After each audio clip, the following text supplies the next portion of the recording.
السلام علیکم ورحمت الله وبرکاته. یو ځل بیا ښه راغلاست. په دې ویډیو کې به تاسو ته د موبایل فری حافظه او کمالات دروښیم چې څنګه په موبایل کې فری حافظه ترلاسه کولی شو او غټ کمال یې څه دی.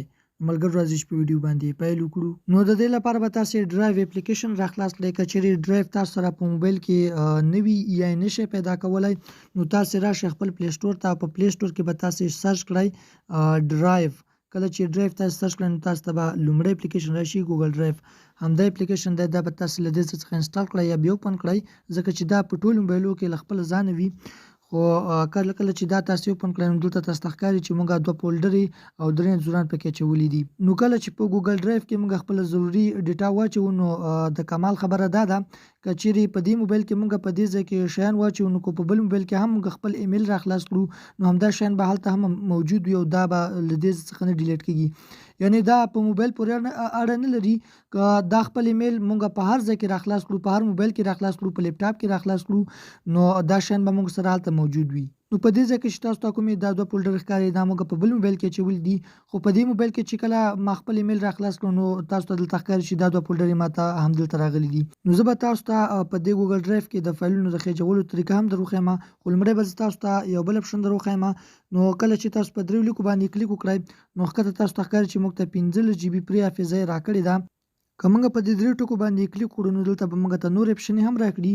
نو په لومړي سر کې تاسو ته ښکاري چې دا موږ له چا سره شریکولی هم شو، دې ته موږ ستوری ورکولی شو، لینک یې کاپي کولی شو.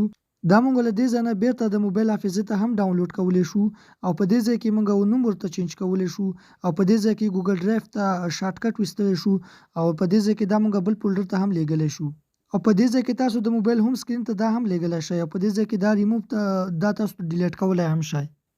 نو که چیرې موږ په دې پلس نښان باندې کلیک وکړو او بیا یو ځل په اپلوډ باندې کلیک وکړو نو په دې ځای کې به موږ په اتومات ډول خپلې ګیلرۍ ته راولي او له ګیلرۍ څخه ورته تاسې اډیوګانې ویډیوګانې انځورونه هر څه چې تاسې غواړئ هغه ورته رااخیستلی شئ.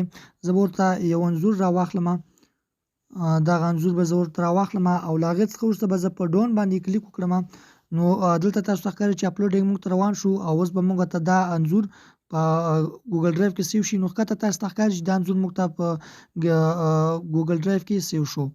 نو که چیرې دا انځورونه یا ویډیوګانې هر څه چې تاسو دې ته وخېجوئ کله تاسو څخه دا موبایل ورک شي، غلا شي یا خراب شي نو تاسو په بل موبایل کې هم دا ایمیل راخلاص کړئ نو دا شیان به تاسو سره په بل موبایل کې هم موجود وي او ستاسو شخصي ډیټا به هیڅ چېرته نه ځي، نه به ډیلیټ کېږي او نه به یې څوک کتلی شي. نو دا وه د موبایل فری حافظه او غټ کمال.